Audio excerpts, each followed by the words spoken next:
It's good to be with you this morning. We want to spend a few minutes this morning talking about the trip that Ken Craig and I made to the church, to visit with the church there in Mozambique in Africa. And I always try, in giving these reports, I always try to have kind of a theme for the report. And the theme that I put down for this one is that the church in Mozambique is growing. It is growing. Despite poverty, despite famine, and it's growing in an amazing way, a very, very encouraging way. And I want to start off by thinking about this passage, what we think of as the Great Commission, where Jesus said that we need to go into all the world and make disciples and teach them to obey all things that Jesus taught them, the apostles, those early disciples. And so that is our commission. Our commission is to carry forth the gospel message, to teach others about Jesus, to bring forth the gospel. And as I think about that commission that Jesus makes to us, I think about the fact that the church here sent me to Chile last year, Honduras last year, and this year to Africa to work with the Christians there, to make efforts to preach the gospel. And I consider that a very special commission. I consider that a very special work that we all have fellowship with, that we have fellowship in. And so this is a work that the church here is involved in. It's something that each one of us is involved in. It's not just the fellow that goes out or the people that go out. It's all of us that have fellowship in those efforts. As we think about that, I'll share with you just at the outset, this is the effects of the work here. Basically, Ken, of course, came and presented some lessons for us here. He shared some ideas about perhaps some better ways to share the gospel. And when he was doing that, I was thinking about the things that Ken was saying, and I thought, wow, he seems to be really seeing good results in those efforts, and he seems to have some ideas that seem to be very effective, and I kind of questioned that, and I wanted to see it for myself. And so, he mentioned this trip to Mozambique, and I frankly wasn't hoping to go on that trip. I was hoping to maybe go on something towards the end of the year, but the opportunity presented itself, and this worked out well with my secular employment, my work, and so I was able to go. The timing worked out well. But over that 15-day period, we basically worked with 117 preachers, two different groups of preachers, which I'm going to show you here in a minute. And we had a wonderful Bible study with a man and his wife, a man that I met there in the hotel where we stayed. And you can see there the breakdown. The church here, brethren that from the Lake Anna group, formerly the Lake Anna group, kicked in $1,000, and then the church here provided $2,400. And so the trip expense ended up being a little bit more than that, $4,165. But it worked out great. Very thankful to have been able to make the trip, and really, really appreciate the fellowship with one another in these things and the opportunity to make this trip. I will share with you that I started doing a little research on Africa, and I was shocked. It's not inaccurate to say that I was shocked. In fact, Ken Craig was the one that pointed this out to me. Africa, the continent of Africa, is huge. We have no idea. It just didn't dawn on me that this was the case. In this picture here, you can see the United States, China, India, pretty much all of Europe, fitted into the continent of Africa. I had no idea. And one of the reasons that we don't really understand how large Africa is because of our maps. We use the Mercator projection. You can see on this map here, this is a Mercator projection, and you can see the red line is the equator. And so what's the first thing that you notice about this? I look at this and I say, wow, I didn't realize there was so much land mass north of the equator. And what happens in the Mercator projection is that the poles end up being distorted. And so you have this area, so much land mass in the north around the North Pole. And so Greenland comes out looking like it's larger than the United States. But it's not. It's actually smaller than the United States. I'm just talking about the continental United States, not including Alaska or Hawaii. But this is a more accurate portrayal. Here, if you remove the distortions, you get an idea. You can see if you compare Greenland to the US, you can see Greenland is quite a bit smaller than the continental United States. But you can see Africa is huge. It's much larger even than South America. And in fact, it is approximately the size of all of Asia, perhaps larger than all of Asia, but certainly one of the largest land masses on the face of the earth. Africa also has 22 out of the 25 poorest countries in all of the world. Mozambique, this one website that I found, they showed Mozambique as the 9th poorest country in the entire world last year. Now, Wikipedia says it's the 2nd poorest. So you can go to your different sources and look at the arguments about how they're calculating who the poorest countries are. But the point that I want to convey to you is that these people in Mozambique are very, very poor. In fact, all through Africa, generally the people are very, very poor. And yet the gospel just succeeds there. It's incredible. Maybe because of the poverty, I don't know. Here's a map showing the travels here. Now, Ken actually had a more direct flight. I ended up, in order to try to save money, somebody was asking me earlier how long the flight was. I went from DCA here at Washington, D.C., the international airport there. I flew to Qatar in the Middle East, and then from there flew down to Johannesburg in South Africa. That trip, not including the trip to Boston, but just from Boston to Johannesburg was 26 hours. And I think there was a 2.5 hour layover in Qatar. Wasn't a very long layover there, but the total travel time there was 26 hours. I met Ken there in Johannesburg. We spent the night there, and then the next morning we flew to Beira in Mozambique, and that's that last flight there. To kind of give you a sense, I hope you all can see this reasonably well. This shows you where Beira is in Mozambique. You can see in the purple at the bottom, you can see South Africa, which most of us are familiar with. Of course, we don't think about perhaps Egypt being in the continent of Africa, but it is up in the north there. But you get the idea there. And you can see Beira, where the first preacher meeting was, and Gondola near Chimoio, where the second preacher meeting was. But Gondola was actually where the meeting was located. This map gives you a little bit more sense close by.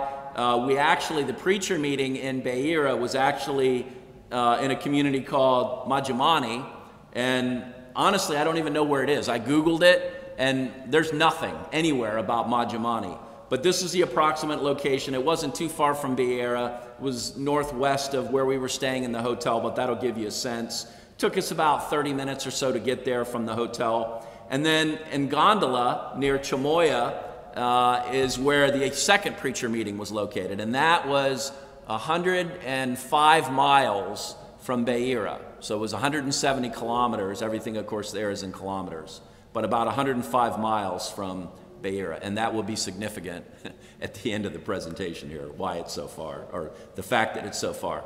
When we came back to the hotel in Beira after the second preacher training, we went to meet with the church in Ndondo and worship with the church in Ndondo that last Sunday before we left from Africa. Now, to give some context to all of this, you really need to understand this aspect of the history of Mozambique, unfortunately.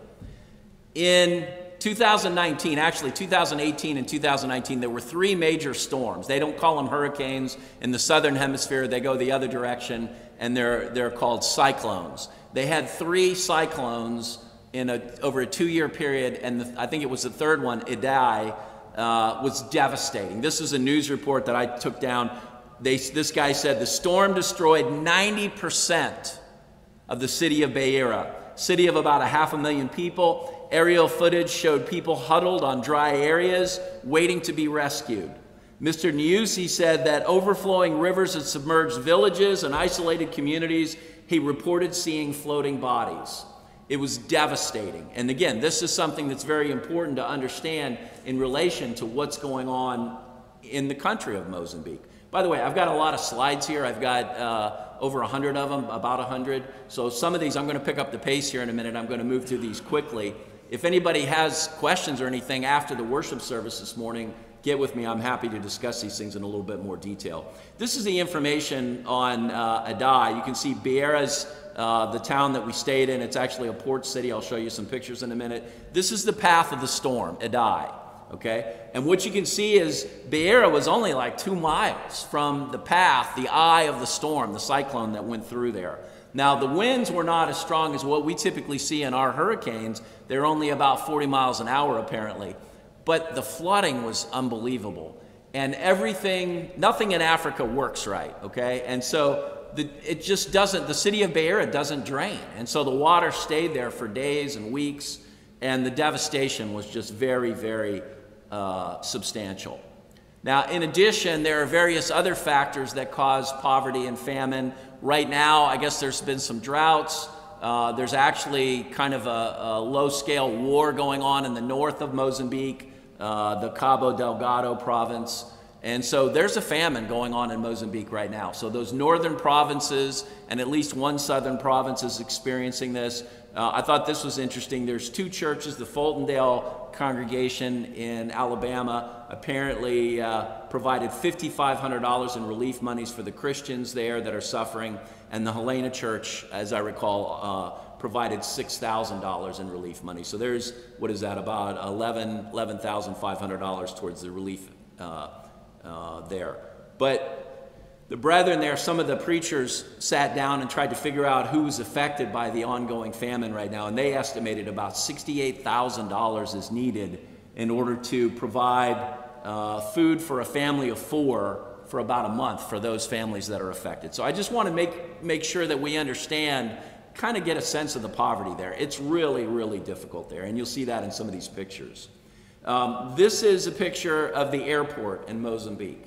And it's a wreck, okay? And one of the things that you'll see, that you'll notice as a common thread to these pictures, is areas that were destroyed by this storm 5 years ago that still have not been repaired. And so they've tried to make the most of what they have.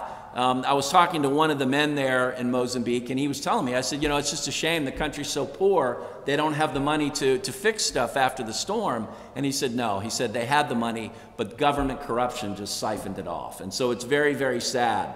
But this is the tower there at the airport. And I wanted you to see, this is the road. You know, you think about our airports and you think about the roads, there's usually communities near the airport. This is the community near the airport there in Beera.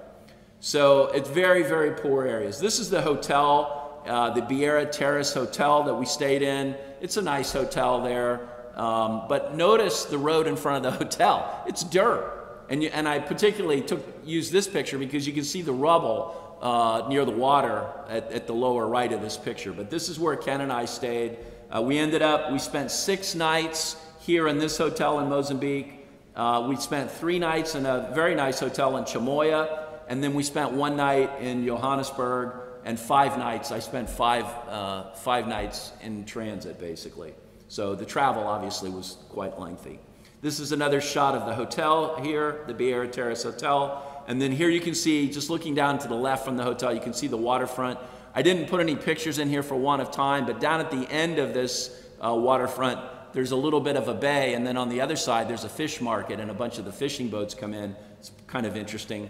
Right off the hotel, in fact, I was sitting in the restaurant, and I saw this ship going by, and I ran out to get a picture of this ship. These ships are huge. This is a deep water port here. And on the west side of the hotel, you can see a ship steaming in, and you can see, in the distance, you can see a bunch of ships. This is a deep water port here. And again, you can kind of see the rubble on the waterfront.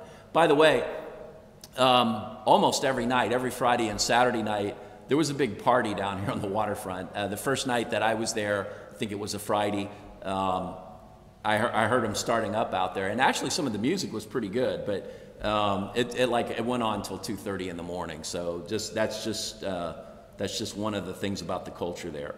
Here's a picture in the lobby of the Beira Terrace Hotel. That, of course, is Ken Craig, who recently did our meeting for us. And this is Samson. He's the preacher that set this trip up for us. He actually lives in Zimbabwe, born and raised in Zimbabwe, but he's working with the churches here in Mozambique, trying to get things going there, and really, from what I can tell, doing an outstanding job in these efforts. So we really appreciated his efforts. He was the one that drove us around. He has a truck that he drove us in. Here's a picture. This is the restaurant. I just wanted to give you a sense of what things are like there. And of course, this is very different. What we experience is very different from what the people experience. I ordered in the restaurant there at Beira Terrace, I ordered a complex hamburger. And so it came and it had an egg on it and cheese. And then they don't have French fries, they have chips. They call them chips. So if you're overseas and somebody talks about chips, they're not talking about potato chips, they're talking about French fries. And I don't really want an egg on my hamburger. So the next time I ordered one, I ordered a simple hamburger, not a complex hamburger. And it came, still had the egg, still had the cheese, which I took off, but it didn't have the chips with it. So, but you know, you can get some foods that seem like American foods. I didn't put a picture in here of the green spaghetti, but it was actually very, very good. The hamburger was very unusual, had some unusual spices in it. But the point is, obviously we had plenty of food. When we were out at the meetings, we just basically took snacks and things like that with us. Here we're headed out from the hotel. This is Nevis, I think, is the fella in the middle. And then on the left side there, that's Princeton. He's the fellow that I met in the hotel there. And I'll get to that in a minute, and we'll talk a little bit more about Princeton and his situation. Again, want to give you a sense. This is right near the hotel, and these buildings have just been, the roof was blown off, the windows were blown out, all the interior was destroyed. And I asked Samson, I said, why aren't these things repaired? And he and Ken were explaining to me, it's left over from the cyclone, and they just don't have the money to repair things. And you can imagine there were quite a few high-rises in the city of Beira, and they were just blown out, and people live in them now. And so I guess at least they're able to live in a high-rise, and maybe they have them pretty nicely fixed on the inside, but it's like they don't have the money to paint, they don't have the money to fix things up. And so, you know, here's another high-rise, just gives you a sense of what these things look like. And people, of course, had their laundry hung out outside on the balcony and so forth. Many of these areas, obviously, very crowded areas. This is also in Beira. And it was very interesting to me, just driving through the city streets, the people would come out and gather on the medium, and they would sell their wares. And so people would have markets out there all over through the city. People don't have cars or bicycles, so they walk most everywhere, or they take a little rickshaw. 34 million people in the country of Mozambique. And again, they sell all kinds of things on the roads. Give you a sense of it. And again, I'm going to move through these fairly quickly. Unfortunately, obviously, it's not very nice. A lot of garbage throughout the city. One of the things that I thought was very interesting, in fact, if you look at this picture, you'll see the pile of garbage there. Probably there was a dumpster near that pile of garbage. But if you look behind it, up near the curbstones, you can see it's fairly clean there. The people, particularly when they're selling things, they go out and they sweep the garbage up and they move it out from where they're at. So they really do. These people make the most with what they have. But unfortunately, many of the roads are pretty bad. This is interesting. I thought this was very interesting because I saw a lot of these. We look at these and we say, oh, that's trash there on the medium. That's a bookstore. These are books that are being sold by vendors, and these vendors are thriving there. And if you look at the books, most of them don't have covers, most of them are tattered, but the people treasure these things and they'll pay for them. Whatever they have, they treasure these things and they keep these things. And so this is actually a very successful, thriving business here. You know, these look like trash pickers here, but they're not. This is actually a business. One of the things that's very common in the third world is when you go to exchange money, it's very common for the people in these countries not to go to the bank to exchange money, not to go to a business to exchange money, but to go to the people on the streets that do money exchanges. You can get a much better rate. And I've seen this throughout Latin America and Honduras, Nicaragua, and also in Mozambique. It was interesting to me. I was sitting in the back seat of the truck trying to give Ken some room since he's got longer legs than I do. And we were working with these money changers, and this guy walked around and started opening the door to get in the truck. And I'm like, Samson, why is this guy getting in the truck? And he said, well, for security. I said, fine, that's fine. But here you can see he's got a handful of money. The exchange rate, the Mozambique dollar, if you go to the bank, you get about 63 to 1 or 64 to 1. On the streets, in the black market, you get about 70 to 1. So, but that's one aspect of this. While we were out, in fact, the day that we were working with this fella and trying to exchange some money, I got this picture. This man obviously is picking through the trash, and he's doing this to survive. And he had a very dirty blanket over his shoulders here, very skinny fella. And it really makes me think about what the Lord said in Mark chapter 14 and verse 7. He said, for you always have the poor with you, and whenever you want, you can do good to them, but you do not always have me. And one of the things that I thought was interesting early on in our discussions when we got to Mozambique, Ken was talking to Samson, and actually he talked to him, I guess, through the internet before we went. And he told Samson, he says, now that I know that there's a famine ongoing, he says, maybe we should cancel the trip. And Samson's comment was, he said, Brother Ken, people need food, but they also need this food. This spiritual food is very important. And that was his attitude about that. And that's why we didn't end up canceling the trip. This is a cafe where we met with Princeton and his wife Gracious. This fellow in the red shirt, his name is Mohammed. I think he's probably the owner. I think he and his brother own the cafe there probably. And then this lady was one of the ladies that worked there. I thought the pastries were interesting. Those looked like salamanders there. Not very appetizing from my perspective, but they thought that was pretty cool. So that was some of the pastries. This is what the cafe looked like. You kind of get a sense of it. You know, it was actually pretty nice. The food was good. That's where I had the green spaghetti that was so good. Ken got a ham sandwich, which he didn't eat because he was talking and he didn't want it later, so I ate some of that, and that was quite good as well. But here you can see Ken, Craig, Samson, the preacher Samson that was from Zimbabwe who set the trip up, and then myself, and we were sitting there waiting for Princeton and his wife. So I'll tell you the story about Princeton and his wife. Now, his wife, Gracious in this picture, she doesn't look very happy here. She was a delightful young lady. I wish I'd gotten a picture of her smiling because she was so sweet and so pleasant. And Princeton looks pretty serious here, and he is a very serious guy. But it was interesting to me, and I mentioned earlier that Ken presented some things in ways to approach people about the gospel. And again, I just kind of thought, can this really be as successful as what he represents? You know, just talking to people, and then you get a chance to explain the gospel to them, and then they obey the gospel. It just, to me, that was just astounding because I've never had that happen in my life. And so one of the first nights that we were there, I went down to the exercise room, and I went to the front desk, and Princeton was at the front desk there, working there at the hotel, and I said, hey, Princeton, I said, can you tell me where the workout room is? And he says, well, I'll take you there. So he took me down through this corridor to the workout room, and he checked me out on the equipment and everything. And I said, okay, thank you. I said, I'll probably come back later this evening to work out. And so we're walking back, and he says, well, do you mind if I ask why you're here, why you and Mr. Ken are here? And I said, well, we're doing some lectures. We're doing some lectures on the Bible. And he looked at me, and he said, well, do you mind if I attend those lectures? And so we talked about, now notice, I didn't say we're here for a Bible study. This is one of the things that Ken talks about quite a bit. He talked about it while he was here. And he said, if you think about it, if you're talking to somebody that's an unbeliever, if you talk to somebody who is an atheist, they don't care about a Bible study. They don't believe that God exists. If you talk to an agnostic and you say, hey, you know, let's study the Bible together, they don't care about that because they're agnostic. They don't care if God exists. But a different approach can be very fresh with people. And it was interesting to me because even though I told Princeton that we were doing Bible lectures, later he told Ken, he said, I'm so glad that Mark told me that you're here to preach the gospel. So he got the message.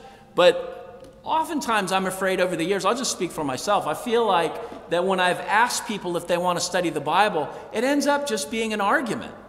Usually we end up targeting people that are already some form of believer. They believe in God, they believe in the Bible, and we just end up arguing about points of doctrine. And Ken's point, if going back to the Great Commission that we looked at earlier from Matthew chapter 28, Ken pointed out while he was here that if you look at what Jesus said, he said, go into all the world and make disciples, and then teach them all things that I've commanded you. And I think Ken's right. I think I've had it backwards all these years. I'm trying to teach everything that the Bible teaches, and I'm not really focused on trying to convert people and trying to present the gospel message. So we discussed the schedule with Princeton. His work schedule didn't allow him to participate in the preaching training lectures that we had set up, the sessions that we had set up with the preachers. But I told him, I said, tomorrow's Saturday.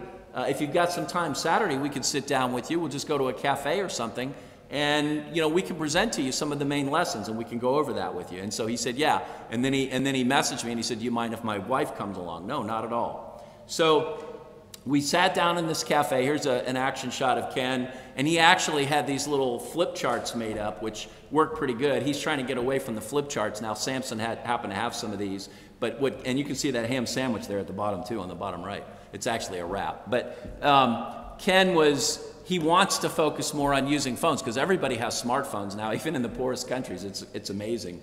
But the point is that you can just use a tablet or a smartphone or something like that. But he presented for about 45 minutes, and Princeton and Gracious both said, I need to be baptized.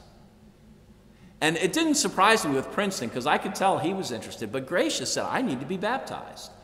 And Princeton was concerned because his father's a preacher, and he really wanted to talk to his dad first, and so on.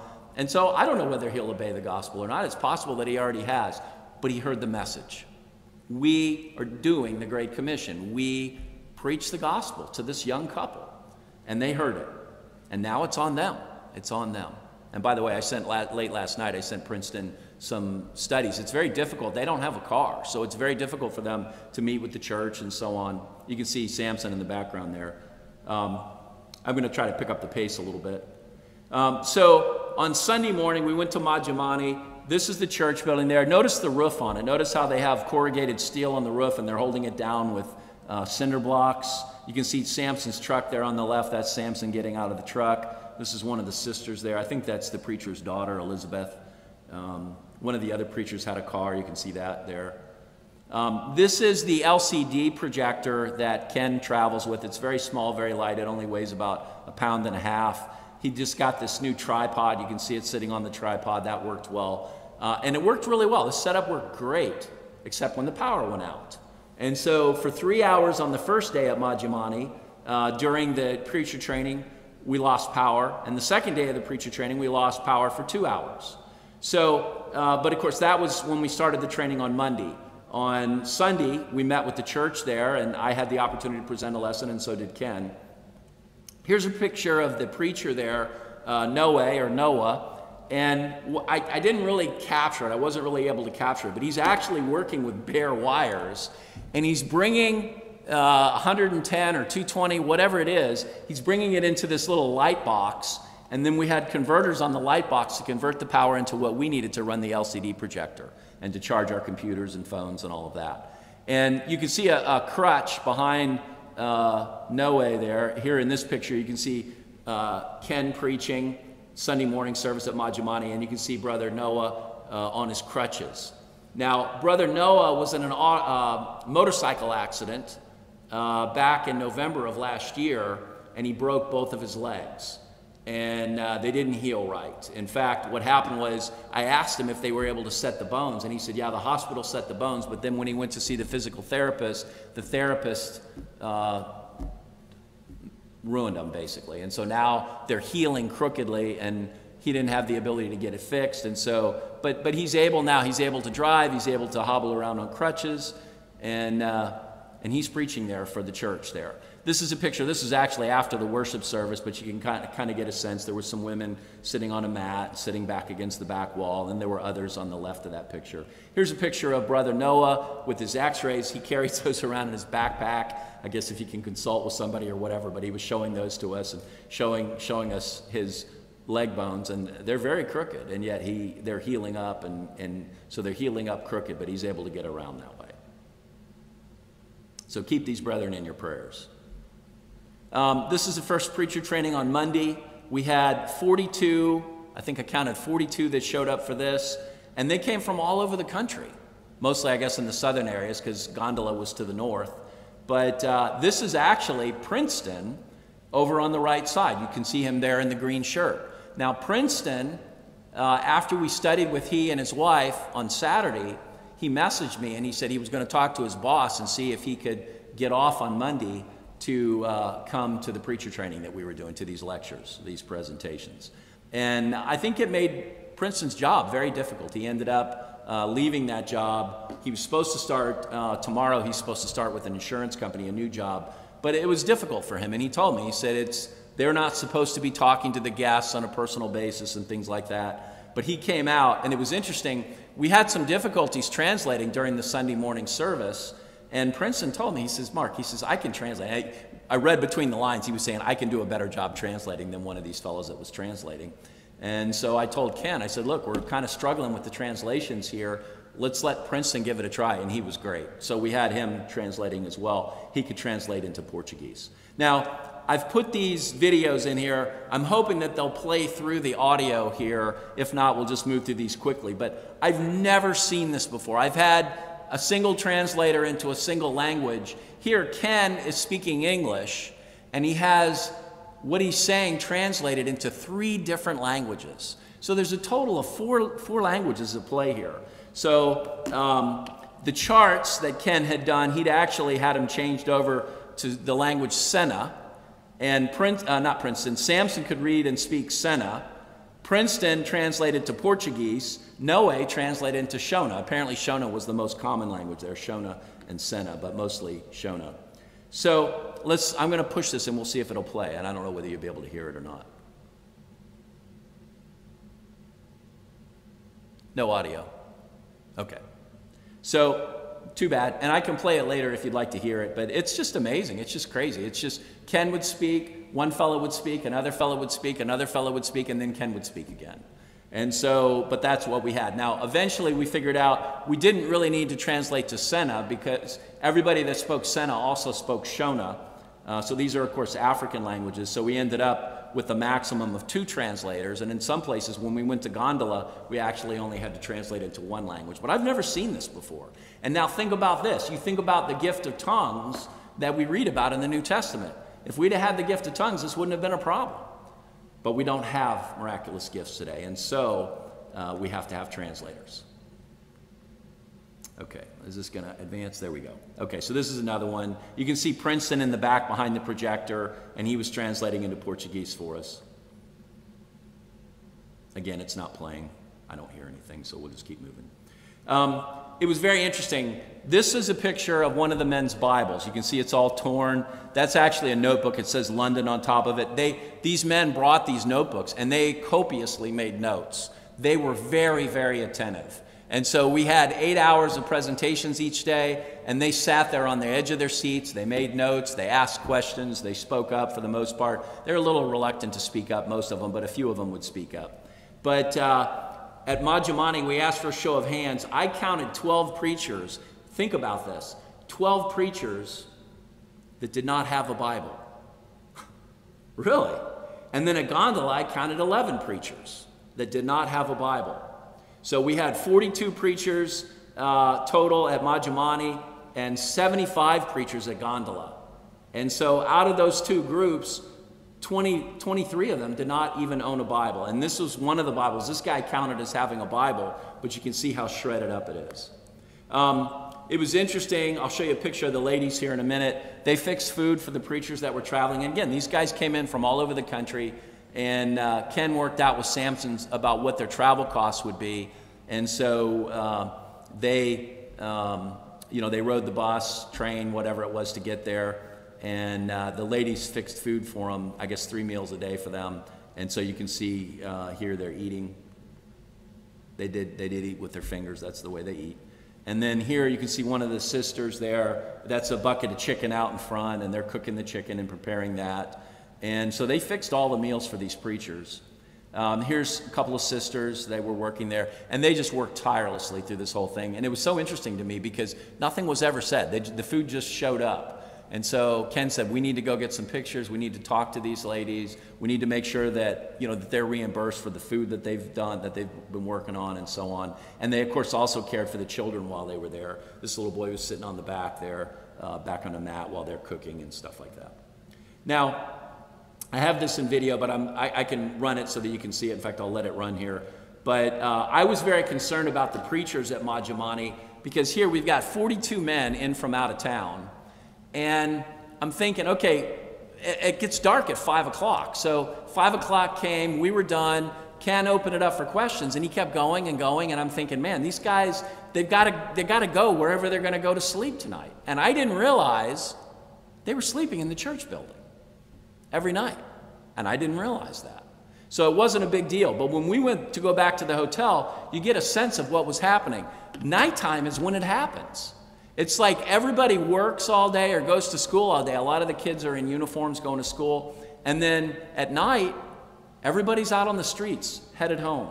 So it's actually pretty busy at night. Okay, so those were the meetings at Majumani. Now we move on to Gondola, which, as I say, was 170 kilometers, about 105, 106 miles from where we were at. And there's actually an unfinished resort. I went and kind of explored this place a little bit. And I told Ken, I said, I found a kitchen back there that's medieval. It's like, it's crazy. And he found out, he was talking to the security guard there, this place, they had started building this resort, and they stopped only 5 years ago. But it looked like it was 100 years old. It was crazy. And this banner was out front. So every weekend, they have food and beer and Pepsi-Cola products. And I guess they have Santa come as a DJ, and he speaks, he raps or whatever it is that Santa does. So, but this is the way that it was used, and it was kind of used as a community center. It wasn't completed. You can see over in the upper left there, you can see a bunch of work what they were doing on it, but we were able to get this facility to use for our presentations. So, and again, the men there, they were very good listeners, very attentive. Here's some pictures of some of the men. And I mean, these were not like, hey, look at your notes so I can take a picture. They were doing this all throughout the presentations, making notes, following along in their Bibles. And I'm going to move through these quickly. And again, typically, 8 hours a day. Oops, skip one. I don't know what I skipped. There we go. The chairs are laying there because they're over the cords, so we didn't have people tripping over the cords. In case you wonder about that, you can see the two chairs upside down. And this room was packed. We had, as I said, I counted, I think, maybe it was the second day, I counted 75. This young fella in the red shirt here, he looked like he was maybe 14 years old, maybe 13, and he followed along the whole time. He actually spoke up at least once, which is kind of neat. Here's a picture of Ken. I've got this in video, but the video won't play, but you can see Ken working. You can see Samson behind him there in the dark colored shirt smiling. Samson was, I can show you this because you can at least see Samson translating. If you can't hear him, you can see him translating and see how animated he is in the translations. During the lunch breaks, I thought it was interesting. Ken was pretty smart about that. It was pretty tiring. So each day we were there in Gondola, at lunchtime, he went and laid down and took a nap. So I thought that was pretty smart. Kind of give you a sense. Ken's a pretty smart guy. He knows how to travel. And he did a really good job with his presentations. The material was really good. And of course, this is the same material that he used here. He used there, and then he added additional materials, additional lessons, and so forth. This fella, Justin, there's another fella, he and his dad, Greg Rourke and Ron Rourke. Some of you may know them. Jeff may know Ron Rourke, I don't know. I think they were from either New York or Pennsylvania. And Ron Rourke just passed away last year, I think in October. His son, Greg, is kind of carrying on that work. But they were very focused on building the church there in Africa. And this fellow, Justin, in the red shirt, told me that he would do translating for Greg Rourke. So I said, well, why don't you translate for me? And it was interesting because I noticed when he was translating for me, it was very deadpan, very stiff. And yet when he was singing, man, he was all animated. And I said, Justin, I said, when you're translating for me, remember how passionate you are when you're singing. I said, be that passionate when you're translating. And man, he did a great job. And so, but again, he needed to be encouraged a little bit. So kind of give you a sense. I wish I could play this. This was one of the songs that they sang. The songs are really quite,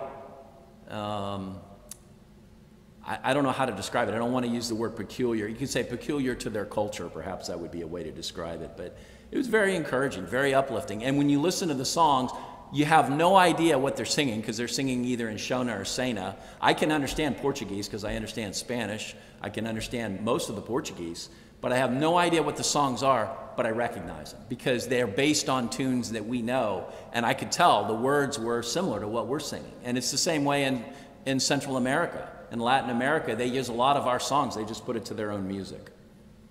Okay, so again, you can kind of get a sense this guy was really belting it out. And like during the breaks, like after the lunch break, at the end of the lunch break, you know, I'd be sitting there and all of a sudden I'd hear some guy start singing and then the rest of them would start singing and then everybody would come in.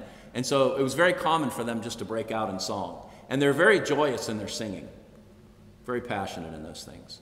Now, when I worked in the Gulf of Mexico in the oil field, we used to talk about African engineering, and it was kind of a joke. It's a real thing. In Africa, and by the way, in the Gulf of Mexico, a lot of those guys had worked in Africa. But in Africa, you don't have the tools that you need. You don't have the supplies you need. You don't have the equipment that you need. So you need to make whatever you have work. And so you can see this, you know, in the US, you know, OSHA or somebody would come in and shut you down. Here, this is the way that you make things work, and it works, and it gets the job done. Now, the second day that we were in Gondola, Ken was finishing up just before lunch. He was finishing up his presentation, his material, and one of the men came over and whispered to me, and he said, "The police want to talk to you and Ken, Mr. Ken, Brother Ken." So I said, "Where are they at?" He says, "Outside." So I started collecting up my stuff, and I told Ken, "Ken, you need to finish up. We need to go outside and talk to the police. We need to go talk to the police." So he's like, well, he thought we were just going to go outside and talk to him, but I was saying, no, we have to go talk to the police. And I didn't want to leave my stuff there because, you know, you need to have your passport. I don't want to leave my computer floating around and stuff like that. And so we packed up our gear. Here he is walking down to go out. So the Americans have to go downtown to talk to the police. And so we went down to meet the registrar for that province. So she was very hospitable. She had a sofa in her office, and she invited us to come sit on her sofa in her office. And then it was funny because she said, "Would you like me to turn on the air conditioning?" So by the way, the whole time that we're in her office, these subordinates are coming in, bringing in papers for her to sign, and they look like they're in the fear of death, like any second they're going to be shot. And so people are coming and going. She invites us to sit on the sofa, and she says, "Would you like me to turn on the air conditioning?" And I'm trying to just be very subdued and very calm, and I'm like, "No, that's not necessary." And Ken said, "Yes, please, turn on the air conditioning." So she turned on the air conditioning, and then we're talking with her, and she was explaining to us that if we're going to be in her districts, we're supposed to come and meet with her first before we start doing what we're doing. And I'm not even sure that's the case, but that's what she told us. And so then she said she thought that we ought to give the district a gift since we, you know, we didn't follow the rules and whatever. So Ken said, "Well, what kind of gift?" And she smiled and she said, "Something sweet."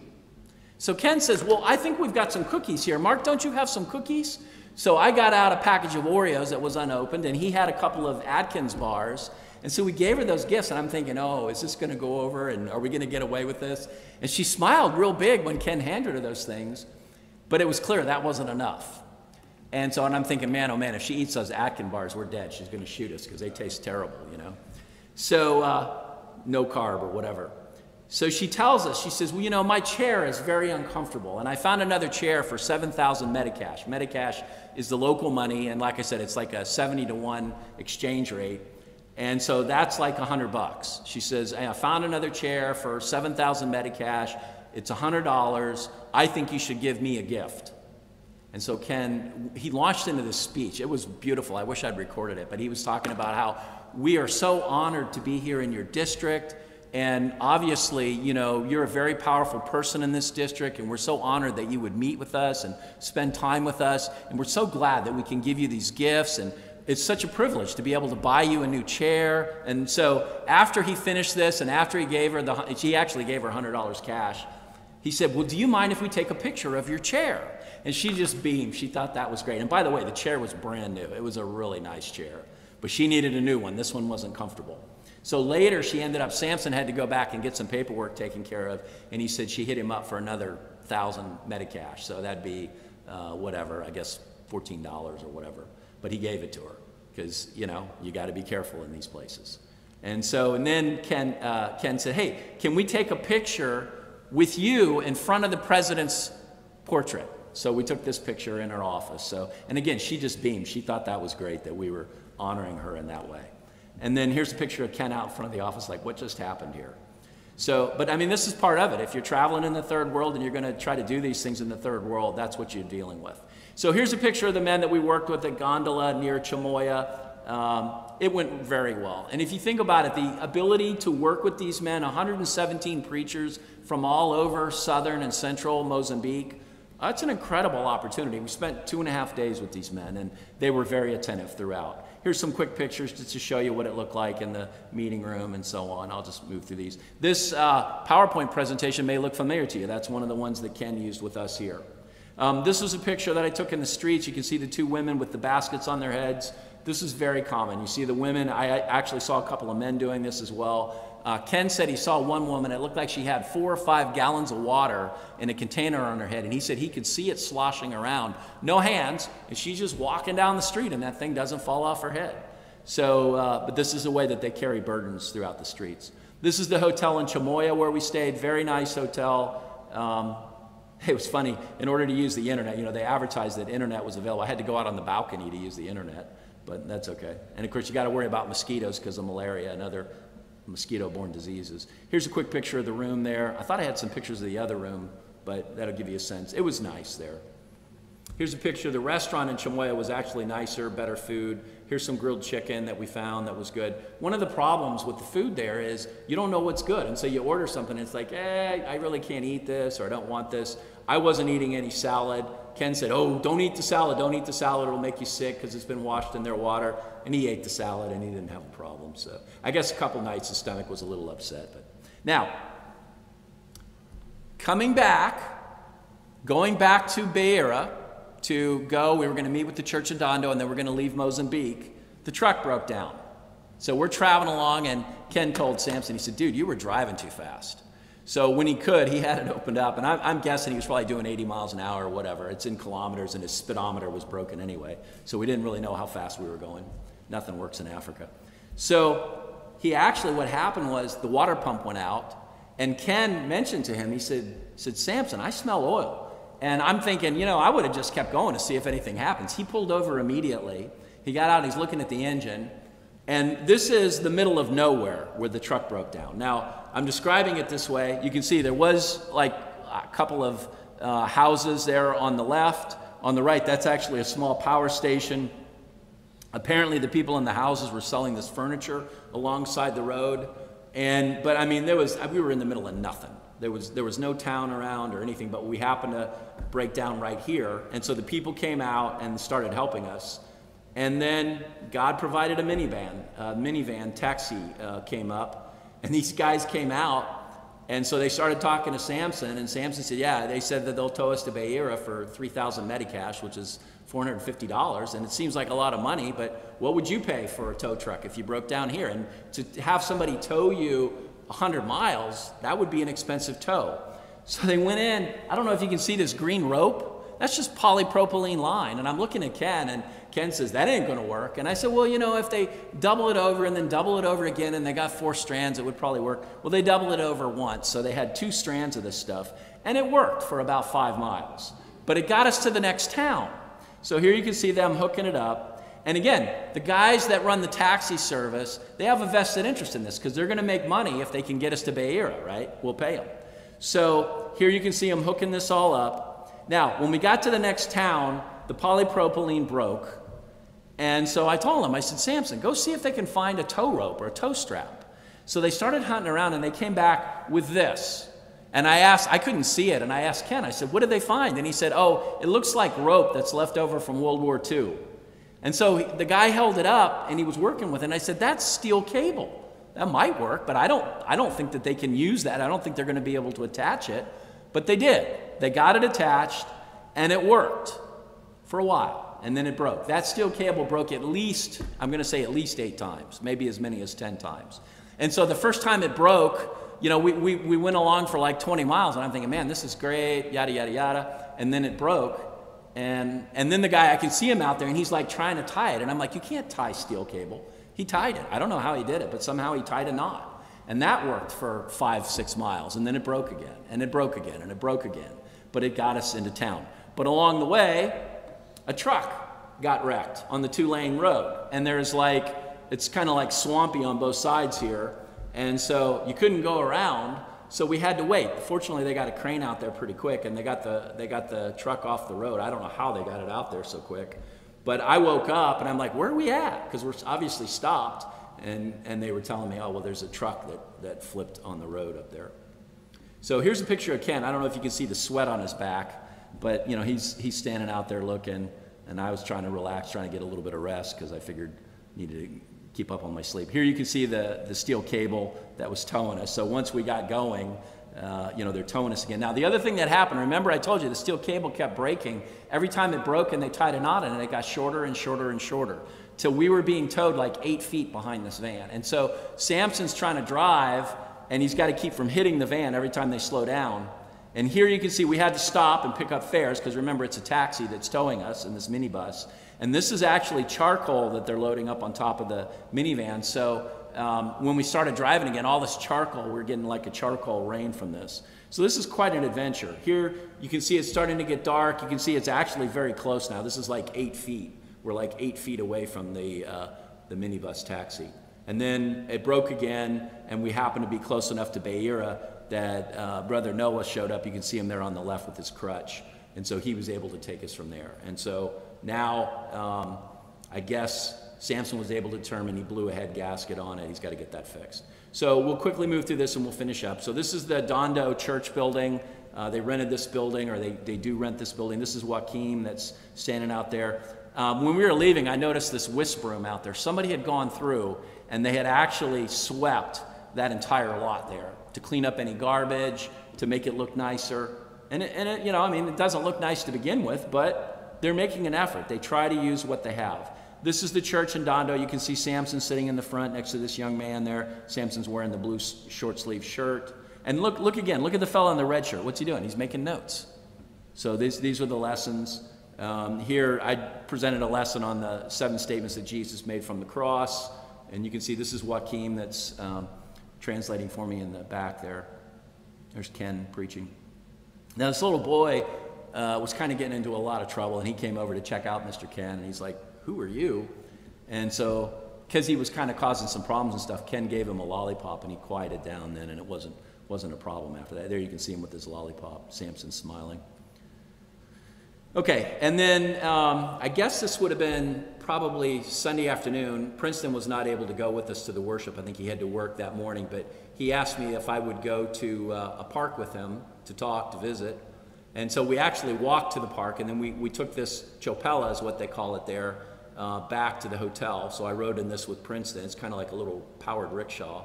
And there's Princeton with me in the thing. Here's a picture of Princeton in that park.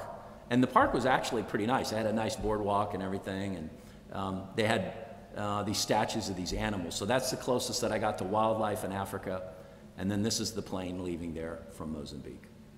So that's a quick trip report. And I thought this was kind of a pretty picture of the boat coming in and the cupola there in front, and some guy sitting there enjoying the sunset. That's out in front of the hotel there. But, you know, I mean, it was amazing. I mean, to be able to work with 117 preachers, and, you know, Princeton made an effort to be there, to show up, and to try to be encouraged in these things. So what are the takeaways for us? So what does this mean for you? What does this mean for me? Well, it's very encouraging when we have an opportunity to make these trips. It's encouraging for the person that goes to see that the Lord's church is doing what it's supposed to do. People are preaching the gospel. People are worshiping the Lord. They're teaching and trying to be sound in these things.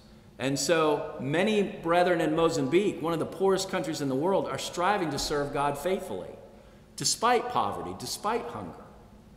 And what does that say about me? What does that say about you? You know, I showed you the picture of the women sitting on the floor on a mat. I didn't really show you and emphasize pictures of the wooden benches that these men sat on for 8 hours a day to hear these lessons. But they're dedicated. They want to hear the Word of God. And so they're serving God with everything they have. Will we do that? Or will I wake up in the morning and say, I don't really feel like worshiping today?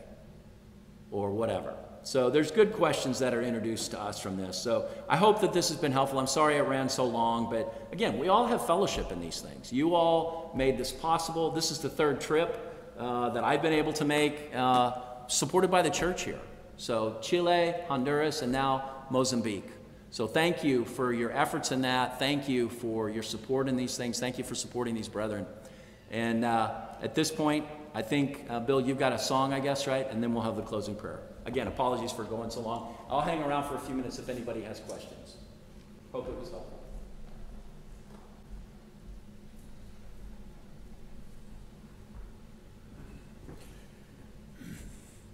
Invitation song will be number 837, What Will Your Answer Be?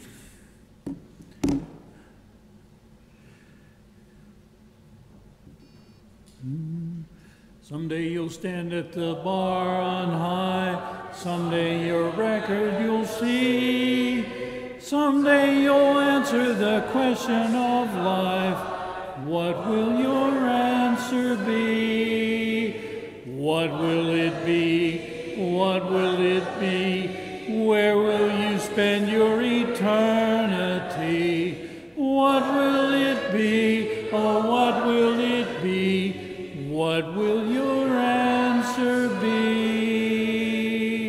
Sadly, you'll stand if you're unprepared. Trembling, you'll fall on your knee, facing the sentence of life or of death. What will that sentence be? What will it be? What will it be? Where will you spend your eternity? What will it be? Oh, what will it be? What will your answer be? Now is the time to prepare, my friend. Make your soul spotless and free, washed in the blood of the crucified one. He will your answer be. What will it be? What will it be? Where will you spend your eternity? What will it be? Oh, what will it be? What will your answer be? So good to be here, and thank you for the visitors to come see some old friends here today. It's really great, and thanks, Mark, for that interesting lesson. If there's anything else needs to be said, we'll have a closing prayer at this time.